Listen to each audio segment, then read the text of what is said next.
தமிழக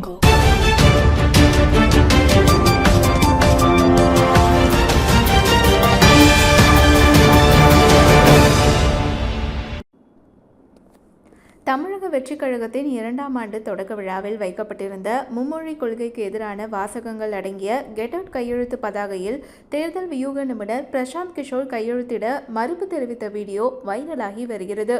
மாமல்லபுரத்தை அடுத்த பூஞ்சேரி பகுதியில் உள்ள 4 பாயிண்ட் எனப்படும் தனியார் சொகுசு விடுதியில் தமிழக வெற்றிக் கழகத்தின் 2ஆம் ஆண்டு விழா கொண்டாட்டம் இன்று தொடங்கியது. இதில் தவேக தலைவர் விஜய், தேர்தல் வியூக நிபுணரும் ஜன்சுராஜ் கட்சி தலைவருமான பிரசாந்த் கிஷோர், ஆதவர்ஜுனா உள்ளிட்டோர் கலந்து கொண்டுள்ளனர். மேடைக்கு அருகே மும்மொழி கொள்கையும் மத்திய மாநில அரசுகளை விமர்சிக்கும் வாசகங்களுடன் கெட் அவுட் கையெழுத்து பதாகையும் வைக்கப்பட்டிருந்தது. அதில் தவேக தலைவர் விஜய் கையெழுத்திட்டு கெட் அவுட் கையெழுத்து இயக்கத்தை தொடங்கி வைத்தார். அடுத்து தவேக பொதுச் செயலாளர் புசி ஆனந்த் கையெழுத்திட்டார். பின்னர் பேனாவை பிரசாந்த் கிஷோரிடம் கொடுத்தபோது அவர் தான் கையெழுத்திட மாட்டேன் என்று தலையாட்டி பேனாவை வாங்க மறுத்துவிட்டார். அதன் பிறகு ஆதவர்ஜுனா அந்த பேனரில் கையெழுத்திட்டார். இந்த வீடியோ சமூக வலைதளங்களில் வைரலாகி வருகிறது.